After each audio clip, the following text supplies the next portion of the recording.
best football coach I've ever competed against. His defensive theories were magnificent. Everyone called him the Bull or the General, except Moose Barbich, who called him Governor. Well, he was almost courtly. Maybe it was his military training, but he was very gallant. Well, I remember him as Captain Neyland. I'd have to put Neyland right up there with Rockney, and I'd have to put Neyland 1, 2, 3. The man they're talking about was General Robert Neyland, scholar, soldier, athlete, legendary football coach. Hello, everybody. I'm Lindsey Nelson. This stadium at the University of Tennessee in Knoxville is a monument to General Bob Neyland. It bears his name. In the next few minutes, we'll tell you why.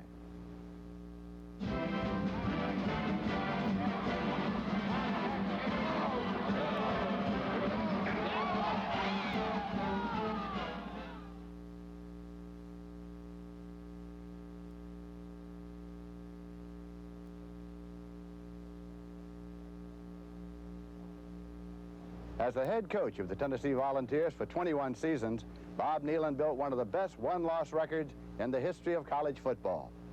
Except for 2 interruptions for military duty, he coached from 1926 through 1952. In Neyland's first 7 years as head coach, his teams lost only 2 of 68 games. He lost only 31 times in 216 games. His 1939 team was the last to be unscored upon in a regular season. His 1951 team won the national championship. He is in college football's Hall of Fame. In 1912, young Neyland received an appointment to the United States Military Academy at West Point. There, in the company of future generals Dwight Eisenhower, Omar Bradley, and James Van Fleet, Neyland distinguished himself in the classroom and in athletics. After graduation in 1916, Second Lieutenant Neyland served in France. After the war, he studied engineering at the Massachusetts Institute of Technology, and he built bridges and dredged rivers along the Mexican border. In 1921, he returned to the academy as aide-de-camp to the superintendent, General Douglas MacArthur. In 1925, the Army sent Neyland to the University of Tennessee in Knoxville. Dr. Lennox Baker, later a famous orthopedic surgeon and team physician at Duke University, was a student at Tennessee in 1926 and was Bob Neyland's first team trainer. Well, I remember him as Captain Neyland. We showed up there together in 1925. I was from Texarkana, Texas, and he was from Greenville, Texas. And he was the end coach in the ROTC. The Army had sent him down there, and he was making $750 a year for coaching the ends. And they were paying me $60 a month, 9 months out of the year, for $540 a year. A year later, Neyland became head coach, and a college football dynasty was born.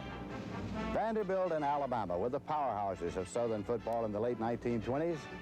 Alabama was coached by Wallace Wade, who soon came to know Neyland as a friend and an adversary. First, he's a very brilliant man, and he had a lot of character, and he could influence young people. He could inspire them. And his teams were always well-trained, well-conditioned, and played with spirit.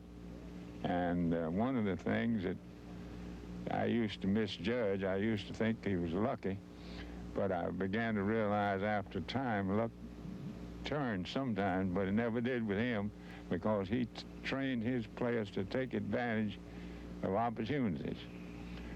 The teams of Bob Neyland and Wallace Wade met for the first time in 1928, the year of Tennessee's flaming sophomores. Alabama was a heavy favorite. Hugh Faust, a sophomore tailback and later an assistant coach and scout for Neyland, remembers the day. The ball bounces a lot of ways, and we got a break on the first kickoff when McEver ran it back for a touchdown and startled everybody, and we played real well in the game, although we were pretty much outmanned. Of course, the second half was no score. We held them. It was defensive, though, and the battle was then. Gene McEver was there, too. He was the one who returned the opening kickoff 98 yards. Not that that was the greatest game, but that was the game that put Tennessee on the map. And naturally, that would make it stand out. McEver's backfield running mate was Buddy Hackman. It was the era of Hack and Mack. And a favorite slogan of all fans was, "In Dodd we trust." Bobby Dodd would become head coach at Georgia Tech. Dodd remembers Neyland's talk before the 1928 Vanderbilt game. Bob Neyland was a psychologist, and he finished up his pregame speeches to his ball clubs always by saying, "We will win because they do not have the background." Bobby Dodd says it was before a Vanderbilt game that Neyland went out to talk to the officials, and when he came back, he didn't have time to deliver his full speech. So he just stuck his head in the door and said, "They do not have the background." Bobby Dodd started laughing, and several around him started laughing, and the general then came back, closed the door, and said, "What's funny before we go out on the field to play Vanderbilt?" And Dodd said, "Oh, I don't know. You said they do not have the background, and we haven't beaten them in 10 years. But Tennessee did beat them that day. Beating Vanderbilt was special for Bob Neyland. That's what he was hired to do." In the 1929 game with Kentucky in the snow at Lexington, Tennessee came within inches of being invited to the Rose Bowl. Well, it was a miserable day, as it very often is for the Kentucky game. But we missed going to the Rose Bowl by a couple of 3 inches, no more. It went this way. Kentucky scored and missed their extra point. And late in the ball game, Tennessee got the ball. Snow covered the field. You couldn't see the line, the goal line, or the 10-yard line, or any of the sidelines in many places. We scored, we thought. The official held up his hands that it was a touchdown. So Neyland substituted Charlie Colehays, who was our top extra point man. He was a great drop kicker. He hadn't missed one all season.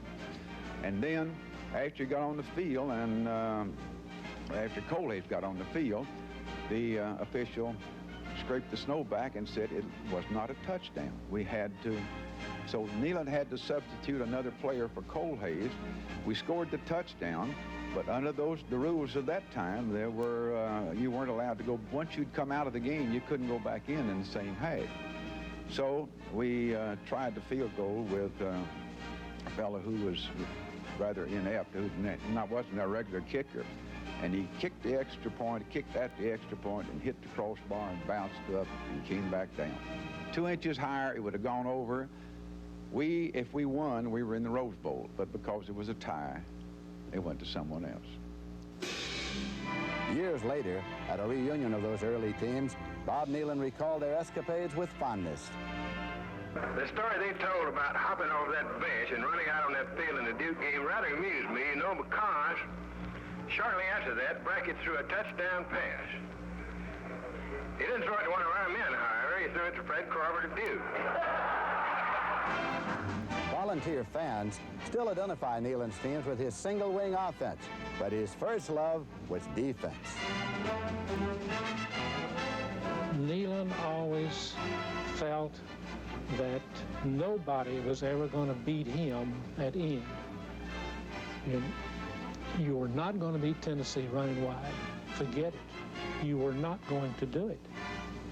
And they didn't. And, of course, that sounds so simple. Certainly, if you turn the plays in, a lot of people are going to get a shot at the runner. If he gets outside and he's fast, then nobody may touch him. We got to talking about football and about football philosophy. And I asked him about the single wing offense and why he had stayed with it. And, he says everybody thought that I was absolutely married to the single wing offense and crazy about it and just wouldn't change because I was too stubborn. He said, frankly, I didn't give a damn about any kind of offense. He said the only reason I went to the single wing with the balance line was that it gave me a little quicker power between tackle and end, which he felt was the most vulnerable place on a defensive football team. And he said, I never worried about offense at all. He said I would have gone to the T if it had offered me anything that I felt that I didn't already have. But he said defense was football as far as he was concerned, defense in the kicking game. the punting game was so vital. He would add up the yardage in exchange of punts. To him, that was just as good as a guy. If you could gain 50 yards in a game in exchanging punts, that's just like some guy breaking loose and running for 50 yards because it's net yardage. His defensive theories were magnificent. His coaching of the kicking game was most unusual. The general was just ahead of the competitors, the people he was playing against. Now, his offense was probably just about average for the day and times that he coached. But he won on the kicking game and defense. And the general taught all of us who had the honor of playing for him certain things which we all used in our coaching, and many people today have been influenced by General Neyland, people you wouldn't even think about, people like Red Sanders, the old Vanderbilt coach, Frank Broyles out at Arkansas, who got his information from me, who got his coaching, Darrell Royal at Texas, who really was using Neyland's theories because it came through me to Darrell. So the general had an influence on all of us, and he was great. His favorite words of his was resolution and determination. And that's what he told you when you left the dressing room before every ball game. You know, he always kept the first team, the starting team, in the dressing room after the others had gone out. And, you know, in a little huddle. And you know, I remember that. He would say resolution and determination. That's what's going to win today. They put the best football players on the defensive team. And because they knew that was where it all started from. If they had a good defensive team, the offense would generally take care of itself. Because a good defensive team will afford an offensive team many opportunities. Blocked punts, recovered fumbles, intercepted passes. All of these things that when you look at the statistics, you don't add them up in who made the most first downs and how many yards you gained. I never forget when we were playing Vanderbilt when I was a sophomore. We were leading Vanderbilt 19-0 in like the first or second play of the second quarter. We had not made one official first down. We blocked the punt and ran it for a touchdown. We intercepted the pass and ran it for a touchdown. We recovered a fumble, and 2 plays, was right at the end of the first quarter. 2 plays later, I threw a touchdown pass for 25 yards or so, and that was the touchdown, and there was really officially no first down, but we were leading 19-0, based all primarily on defensive results. I say this, he was the most powerful athletic figure of his day. I'd say Bryant was comparable to that. Bear Bryant, I've heard Bear Bryant say many times that he didn't become a very good coach until General Neyland taught him how to get along with his players. These are the offensive plays from Neyland's 1926 notebook.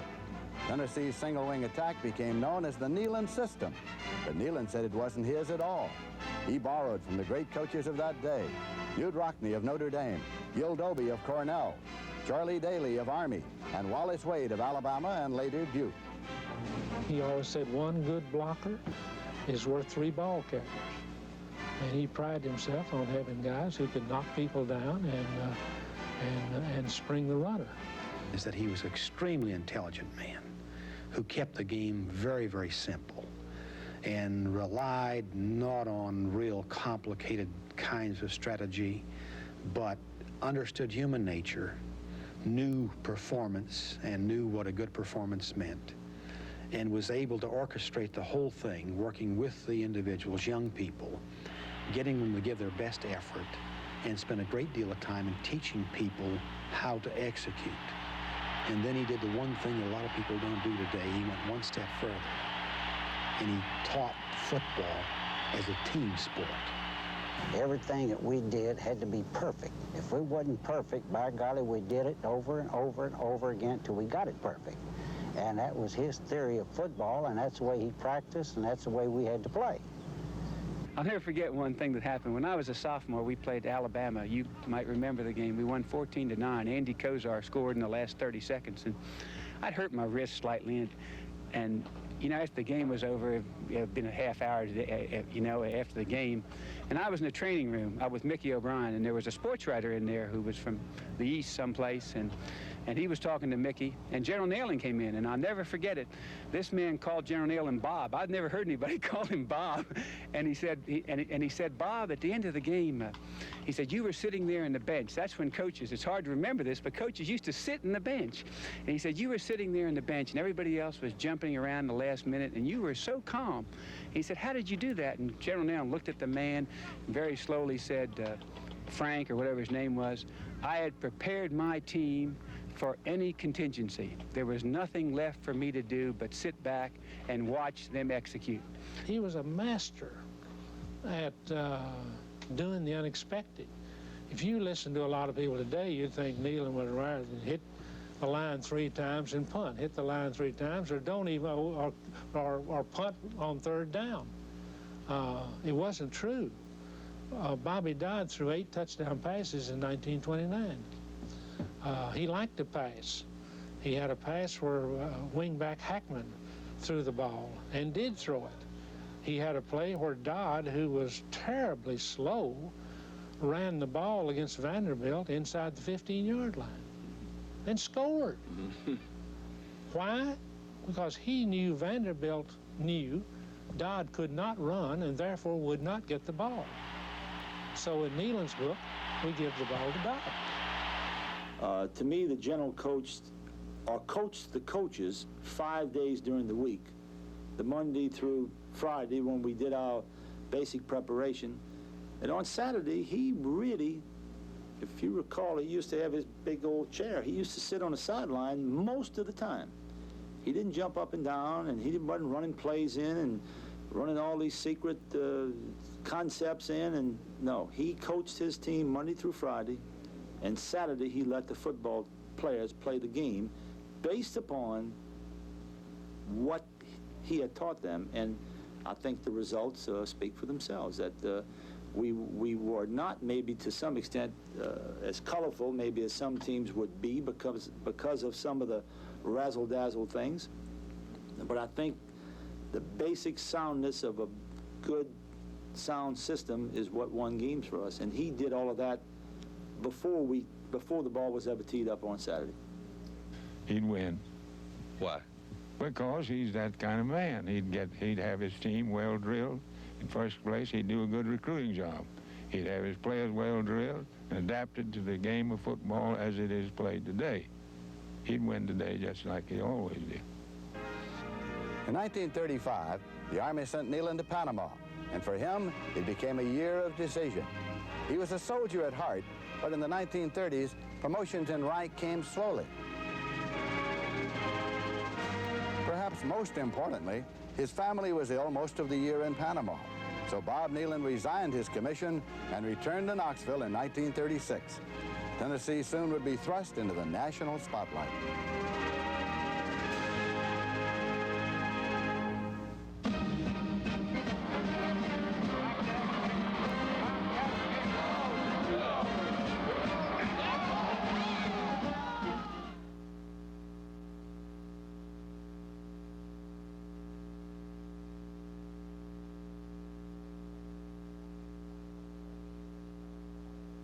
The 1930s were Depression years.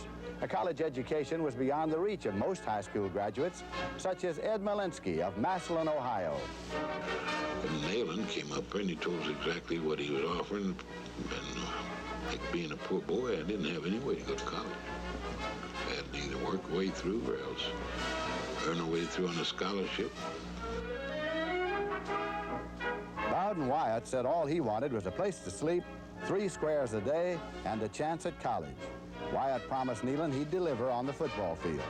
And so did Bob Suffrage, Leonard Kaufman, Sam Bartholomew, George Hunter, Johnny Butler, Bob Woodruff, George Caffago, and many others.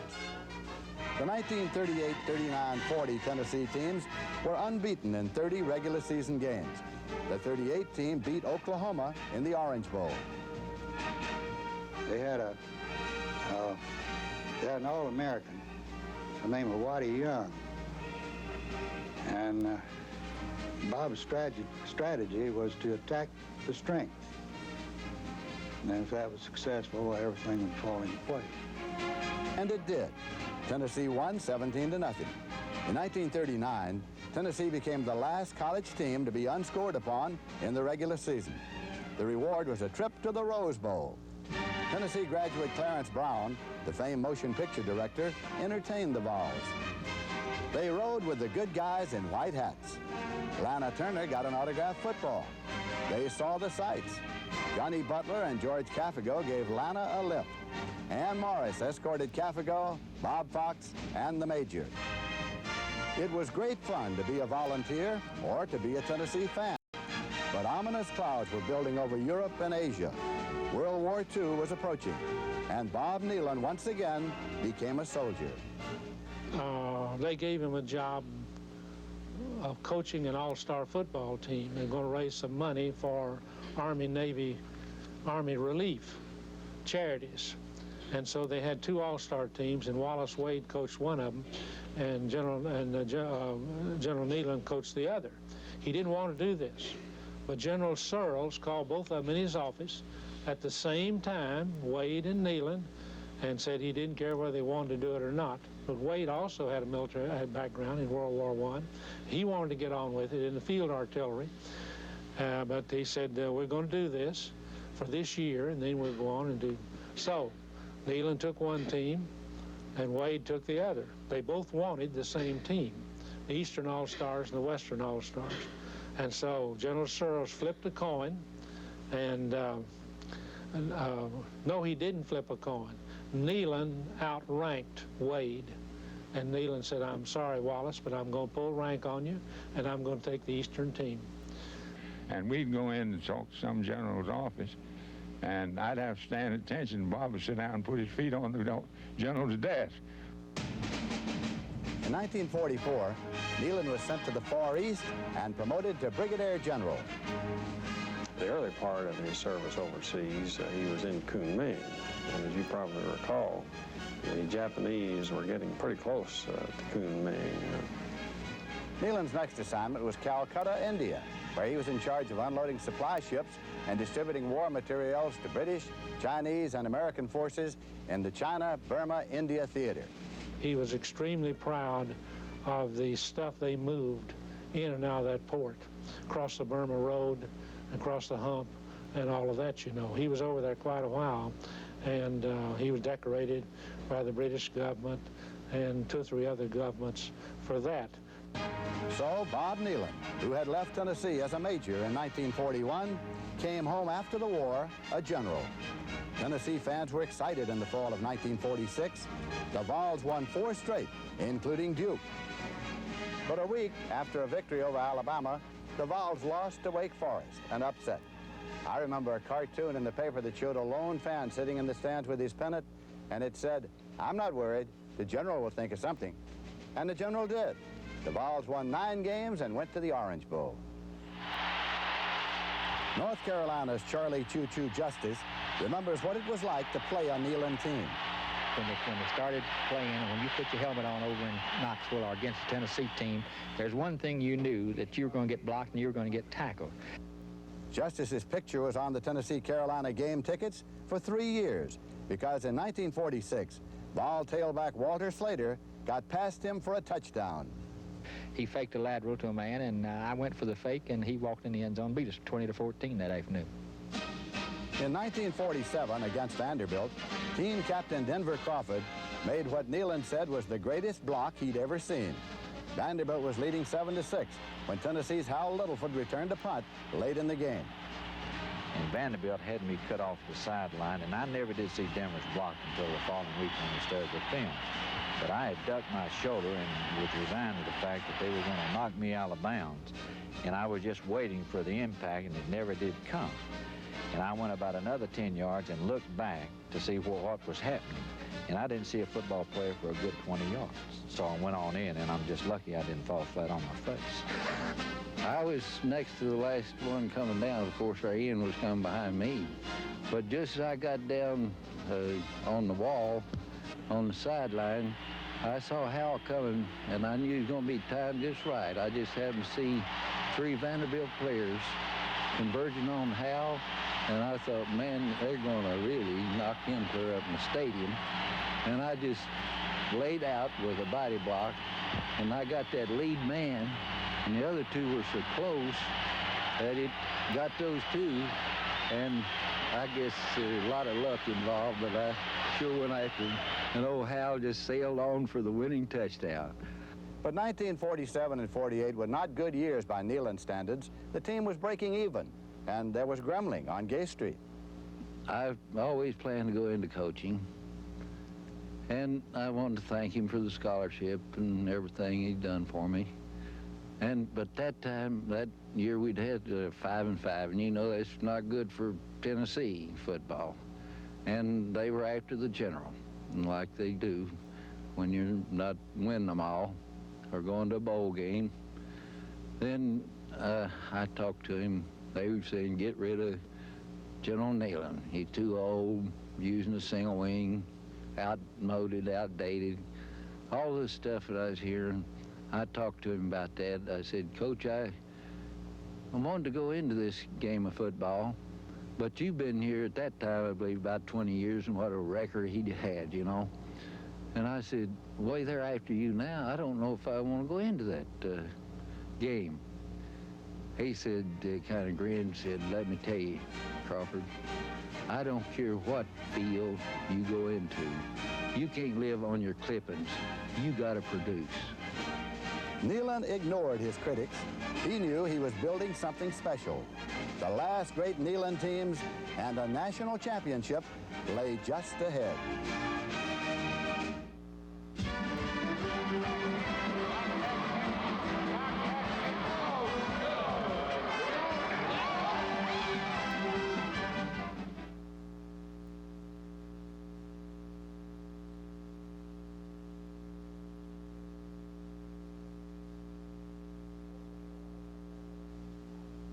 Before the war, as a student, I had worked for Neyland mostly as a tutor.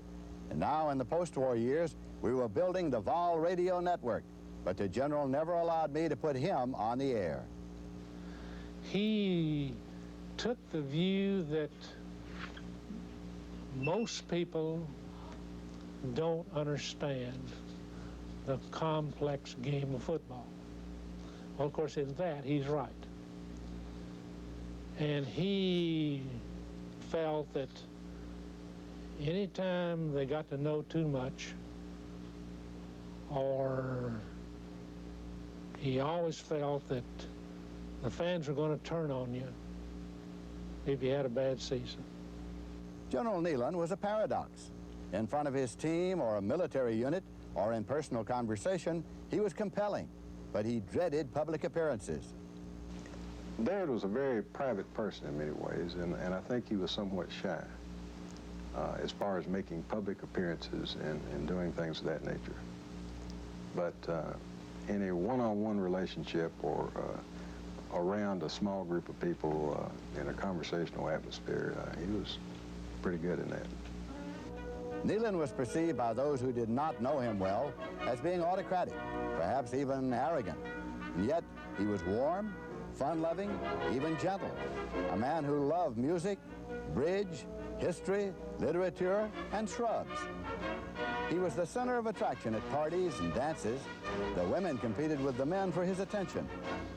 Well, of course, all of them were just dying for him to ask them to dance. And the men usually gathered around him to talk football so much that he didn't do a lot of dancing. And the ladies all were hoping that they would be the next one that would get to dance with him. I think the ladies enjoyed him thoroughly. And as I say, he was very complimentary always. He was very quiet and subdued at these, what I say, called social occasions.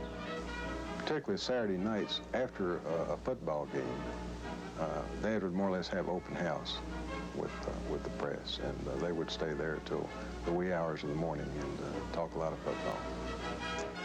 He loved to read Westerns. He just loved to read Zane Grey and some of those people. occasionally good mystery writers too, and of course military strategists. Reconcile that with, for instance, when he would go to the old conference basketball tournament every year that they had at Louisville at that time. This would have been the late 40s and early 50s. And he was a very social animal on those occasions. Of course, you know, it's no secret. He drank a little bit, or he drank a lot at times. And he made a lot of noise, you know, and he would he could give a Tarzan yell, for instance, a pretty good one. And he would sit up in the stands at the tournament, and when Tennessee was playing, and if Tennessee would do something good, he'd let out the awfulest yell you ever heard. You know, it was almost frightening. Neyland had been the heavyweight boxing champion at West Point, and All-America guard Ed Malinsky found out the hard way. He'd come down there and watch us work out in boxing, sparring. So one day he put the gloves on with me, and he taught me a few lessons in there. You went around or two with the general? Yeah, we played around there a little bit. What happened? He was showing me how to use a straight left and a left hook. First thing I knew, I was on the floor. He showed me that's the way you do it, and I didn't see it coming, didn't know you. I never saw General Neyland ever lose his temper. The man had a lot of composure. Well, the first thing, the players sat on the bench. Nobody stood up on the sideline, and no one got in front of him. All the assistant coaches sat down on the side. No one stood up. If anyone stood up, or if you stood up, you were ready to go in. Well, I had a great deal of respect for Neyland. I was in awe with the man. I really would like to have known more about his philosophy of football. I would like to have sat down and talked with him about things, but I just had that feeling that he's still a general, you know, and we're all non-commissioned people, so you don't ask a person of that category very much. General Neyland seldom talked to his players during practice or a game. When he did, it was usually to the tailbacks or the captains. Well, General Neyland, you know, was aloof. There's no two ways about it. But when in my senior year, when I got to be captain, about once a week he'd call me offside the practice field, or tell me after practice come in, and he'd ask how the team was or ask about a certain individual. And I really treasured those few short conversations I had with General Neyland, because he knew so much about football and really about people. And you know, he was background was an Army officer, but General Neyland was meant to be a leader, and he taught people how to lead, and he'd talk in the conversations about leadership and how important it was to be a leader, to set an example, to always appear poised, to never lose your confidence, and if things went wrong, to always rise above the occasion. And that's what we talk about mainly. My wife had my first child at Tennessee when I came back out of the service. She came out there one day in spring ball, and he delayed practice. She ran up and asked if he'd pose with holding my little kid, Ronnie, my first boy. In later years, the general once told me to call him Bob, and I said, "Me call you Bob? This roof would fall in." Everyone called him the Bull or the General, except Moose Barbich, who called him Governor. Moose was from If I ever addressed him, and I can't recall that I ever did directly, you know, it was as coach. Bob Neyland Jr. was on the team the last 3 years the general coached. I would have hated to have been Bobby Neyland trying to play for him. Not that he made it any tougher for him, but he sure didn't make it any easier. In 1950, the Vols suffered their only loss at Mississippi State. And on the plane coming back, I can recall General Neyland saying, "Well, we've lost. You don't have a friend in the world outside of what's on this airplane." And he says, "We'll get them." But he says, "Look around you, they're your friends." He always would come back and say that you learn more from defeats than you do from victories. Very, very, mouth was set, jaw was set, very grim-faced. Wasn't much fun around that dormitory when we lost, and thank goodness while I was playing over there we didn't lose very many times. The practice was game preparation. When you got beat, game preparation started hard on Sunday. We always worked out on Sunday after a ball game. I say worked out, it was using sweat clothes just to loosen up.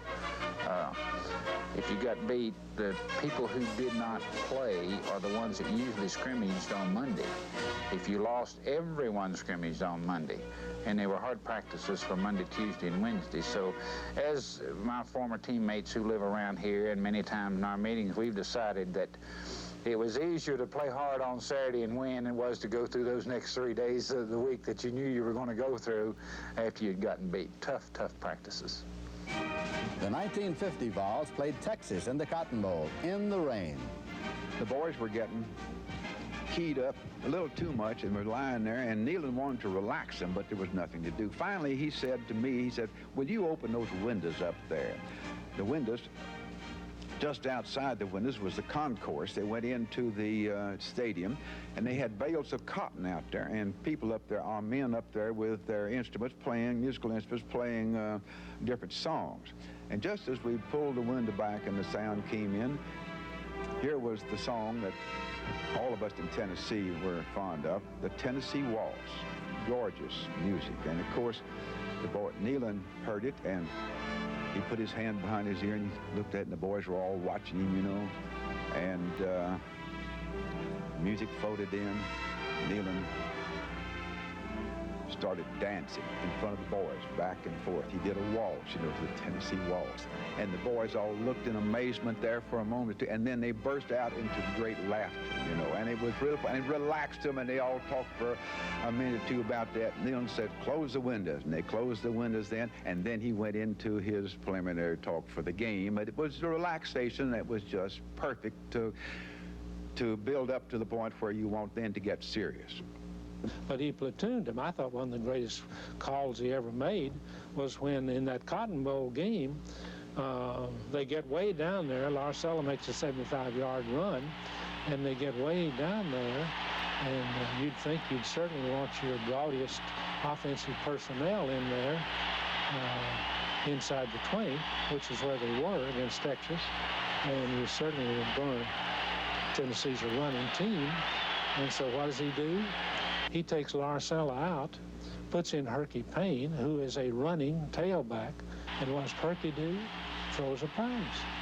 The Vols trail 14-7 at halftime. And General Neyland, 5 minutes before we were to go back out on the field, he said, okay, guys, you've got them. Go out and play good, solid, hard football, and I promise you we're going to win. When he said they're going to have to handle the ball a lot, that means they'll fumble the ball. And he says, and you know they like to throw the ball. Can you imagine throwing the ball in this weather? He says, we'll end up intercepting a pass or something because they'll want to throw the ball. Halfback Jimmy Hill intercepted a Texas pass and recovered a Texas fumble in the fourth quarter, and the Vols drove for the winning touchdown. Fullback Andy Kozar dived into the end zone. It had happened just like the General said it would. Basically, everything he told us were things that happened. And, you know, he wouldn't tell us things that wouldn't happen. He wasn't a guy that would try to build you up into a frenzy and you get all wide-eyed and go out there, and then, of course, if a break goes against you, the next thing you know, you're deflated and the ball game turns into a rout against you. Many times he would tell us, don't be alarmed if you're going to be behind because of this big team. We may not be as big, but we're in better condition than we'll ultimately get to him. And he never misled us. And I think the fact that whatever he told us, he didn't make rash statements. He never did that. But what he did say normally came to pass. And so when he told us something, we would believe him. Most people say the Cotton Bowl victory over Texas was the happiest they ever saw Bob Neyland. He wanted to beat Vanderbilt awful bad. He wanted to beat Alabama awful bad. And he always was able to get you up for the big ball game, or most of the time. I remember an incident that happened after we had played Texas and come back in 1951 in the Cotton Bowl and came back and scored twice in the fourth quarter and beat them 20-14. Everybody's whooping it up in the dressing room, and it had been raining the entire game and muddy and happy and whatever. And Everybody was hollering for the general, and he was whooping around the dressing room, patting everybody on the back. He jumped up on a table that was over there, and he said, "I love every one of you SOBs." And I think that might have been the happiest I ever saw the general in my time here about winning a football game. In 1951, the Volunteers won 10 straight, the national championship, and a trip to the Sugar Bowl. I think you can look at our 1951 team, the national championship team. I don't think individually any of us were great athletes. I think collectively we were some kind of football team. The end of an era was approaching.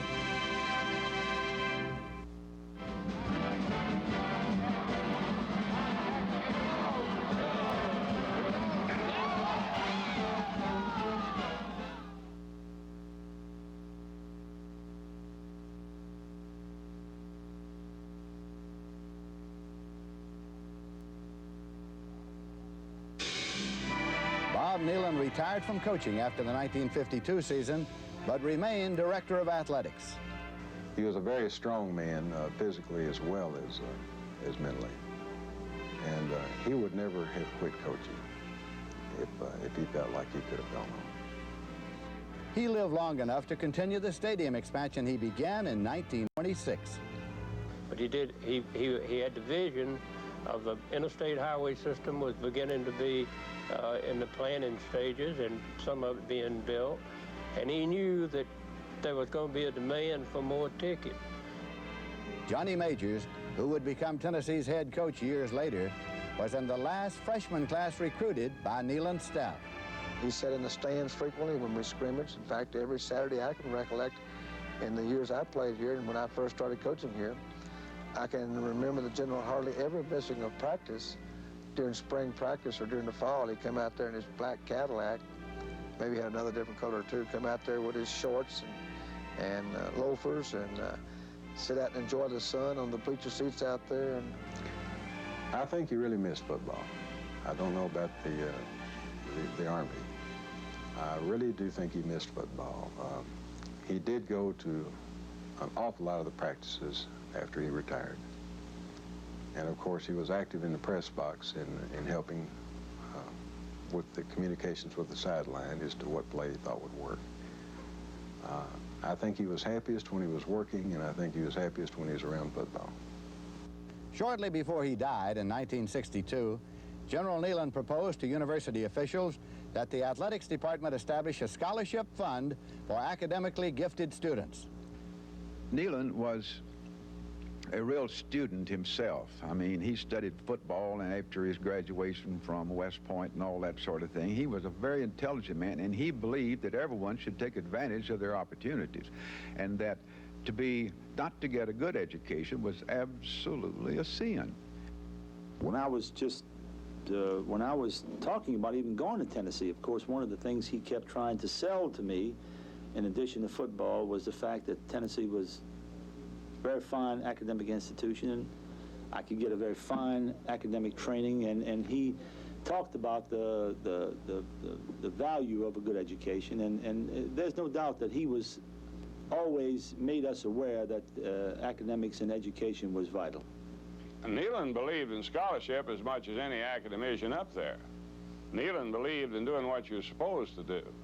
Neyland believed in the University of Tennessee, and he didn't think that it was set up there just to play football. He thought just what some of these modern coaches are saying now, that academics have to come first. I came in September 1. On about September the 18th, I had a collarbone broken.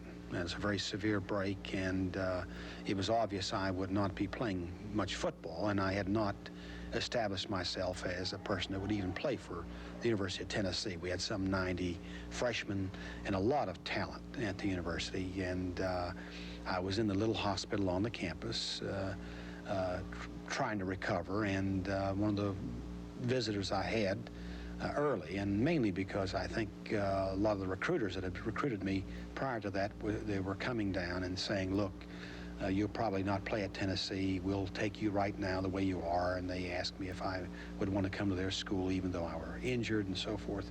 And the general must have heard about this, and he came by to visit with me, and he had no promise I'd ever play football for him, but I remember him saying this to me, and it really stuck with me all through the years I stayed with the university. But he said, look, he said, we want you to stay at the university.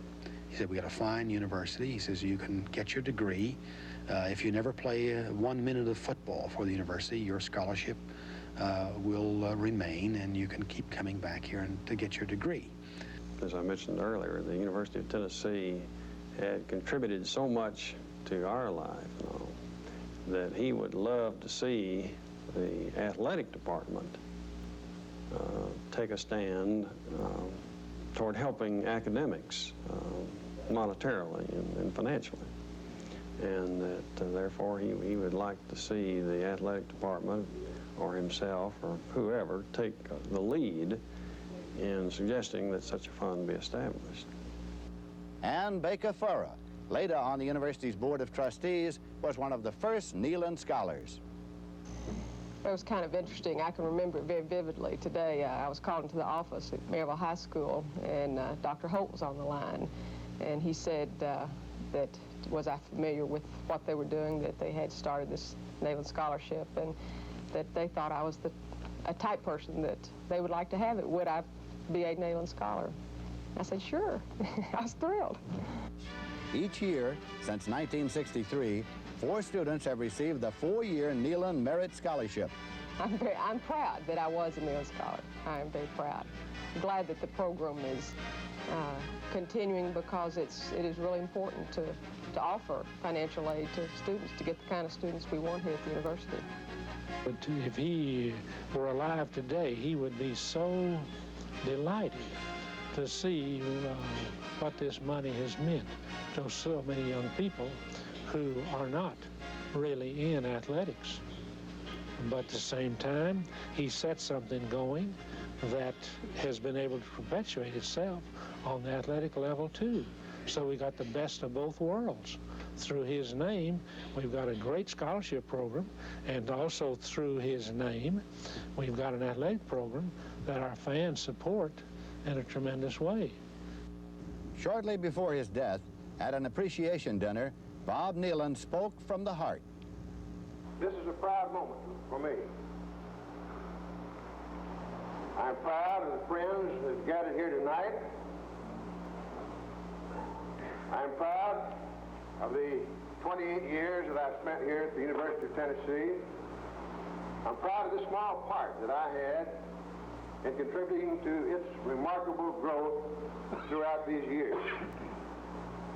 I know you'll bear with me, however, when I say that I'm proudest of all of these boys of ours, the boys that played under me, who have achieved remarkable things in every walk of life in which they've been called upon to perform.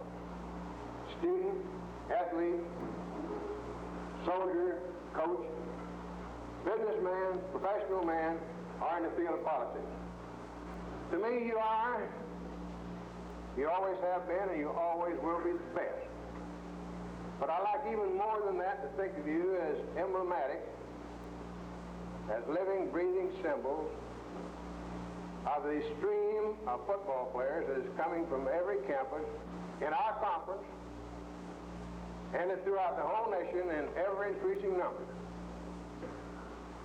Now, may your tribe increase, because to my mind, in your strong bodies and your resolute minds, there lies one of the great hopes of this country to repel the communist despots who seek to rule and ruin the world.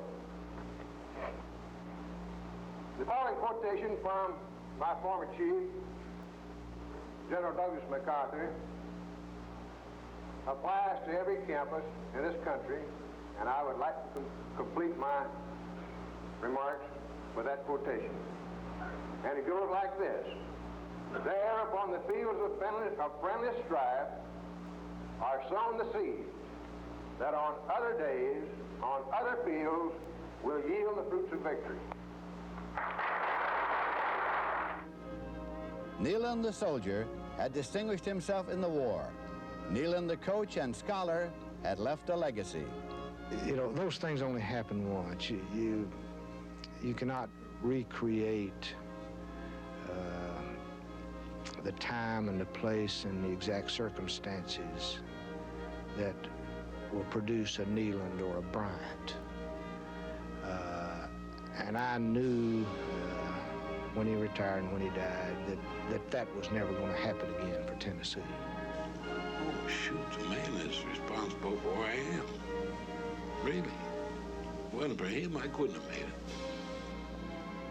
I'm choked up. I loved him.